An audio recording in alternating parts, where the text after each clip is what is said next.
ناظرین کرام، تاریخ اسلام تصوف کے میدان کے شاہ سواروں سے بھری پڑی ہے۔ انہی پیروں فقیروں نے اشاعت اسلام کے لیے اہم کردار ادا کیا، ساتھ ہی ساتھ معاشرے سے شرک و بدعت اور رسومات کے خاتمے کے لیے بنیادی کردار ادا کیا۔ پیروں فقیروں سے اللہ نے خوب کام لیا۔ انہی عظیم لوگوں میں حضرت حسن بصری، حضرت جنید بغدادی، حضرت سید عبد القادر جیلانی، حضرت مجدد الف ثانی جیسی عظیم ہستیاں ہیں۔ معاشرے کے بگڑے ہوئے لوگ ان اکابرین اور ان کے خلفاء کے پاس آتے تھے تو پھر ان کی اصلاح ایسی ہوتی تھی کہ وہ تہجد گزار بن کر برائیوں سے بچنے والے اور نیکیاں کرنے والے بن جاتے تھے۔ لیکن آج اس مقدس مشن کو دولت کے بٹورنے اور دنیا کے اغراض و مقاصد کے لیے استعمال کیا جا رہا ہے، اور حالت یہاں تک آ پہنچی ہے جعلی پیر اور عامل معصوم لوگوں کی جان لے رہے ہیں اور دولت جمع کرنا ان کا مقصد بن چکا ہے۔ جعلی پیروں اور عاملوں کی بڑھتی ہوئی یہ تعداد یقیناً ملک و قوم کے لیے نقصان کا باعث ہے، کیونکہ ملک میں سادہ لو عوام اپنے مسائل کے حل کے لیے ان جاہلوں کے حکم پر چلتے ہیں، جس کی وجہ سے اب تک نہ جانے کتنے لوگ جان، مال اور عزت سے ہاتھ دھو بیٹھے ہیں۔ ناظرین کرام، واضح رہے کہ ملک میں جعلی عاملوں اور جعلی پیروں کی بڑی تعداد عوام کی جان، مال، عزت اور آبرو کے ساتھ کھیلنے میں مصروف ہیں۔ آئے دن ان عاملوں کے حوالے سے رونگٹے کھڑے کر دینے والے واقعات پیش آتے رہتے ہیں۔ انتہائی قابل افسوس بات یہ ہے کہ 21ویں صدی میں بھی ملک میں بہت سے لوگ توہم پرستی کا شکار ہیں۔ سادہ لو افراد دھڑا دھڑ ان عاملوں کے آستانوں کا رخ کرتے ہیں، جن کی بدولت ان کے یہ آستانے آباد ہیں۔ جعلی عاملوں اور جعلی پیروں کے جال میں پھنسنے والوں میں خواتین پیش ہوتی ہیں۔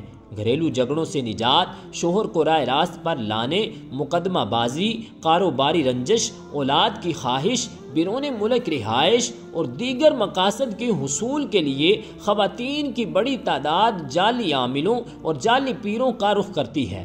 گلی گلی میں پھیلے عاملوں کے دعوے، اشتہاری مہم، wall chalking, hoarding, banners, pamphlet اور اشتہارات کی برمار سے متاثر ہو کر مسائل میں پھنسے لوگ، مختلف طبقات کی تعلیم یافتہ، ان پڑھ، ہر عمر کی خواتین ان جعلی پیروں کو اپنے مسائل کا واحد حل سمجھنے لگ جاتی ہے۔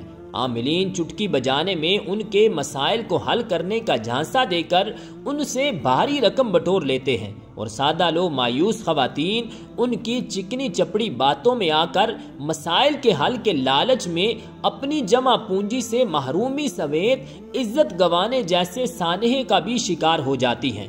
ملک میں جعلی عاملوں اور پیروں کے ہاتھوں خواتین کی عصمت دری کے واقعات تسلسل کے ساتھ پیش آتے رہتے ہیں۔ ان افسوسناک واقعات پر جب علماء اسلام سے پوچھا گیا تو انہوں نے فرمایا کہ ایسا کرنے اور کروانے والے پیر فقیر نہیں بلکہ یہ معاشرے میں ناسور ہیں۔ ایسے ناسور کے خاتمے کے لیے حکومت فوری اقدامات کرے۔ ان حضرات کا کہنا تھا کہ حکومت ایسا کرنے کے لیے قانون سازی کرے، اور علماء کرام کا یہ بھی کہنا تھا کہ ایسے لوگ پیری فقیری کے نام پر بدنما داغ ہیں۔ ایسے لوگوں کا اسلام کی تعلیمات سے دور دور کا تعلق نہیں ہے۔ ایسے لوگوں کو احتساب کے کٹہرے میں کھڑا کیا جائے، کیونکہ لوگوں کے ایمان، جان و مال اور عزت سے کھیلنے والے کسی رعایت کے مستحق نہیں ہیں۔ ان افراد کو الٹا لٹکا دینا چاہیے۔ ایسے بے دین، بے ضمیر، شعبدہ باز معصوم لوگوں کے ایمان سے کھیلتے ہیں اور انہیں گمراہ کرتے ہیں، ان کی عصمت دری اور جان لینے سے بھی دریغ نہیں کرتے۔ یہ دولت کمانے کا دھندا ہے۔ ایسا دھندا کرنے والوں پر مقدمے چلائے جانے چاہیے۔ یہ لوگ دین اسلام کی تعلیمات کے باغی ہیں اور خود دین سے ناواقف ہیں۔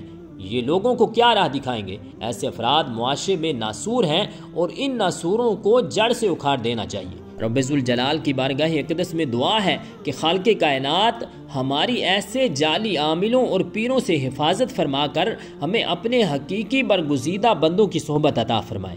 آمین بجاہ النبی الکریم الامین۔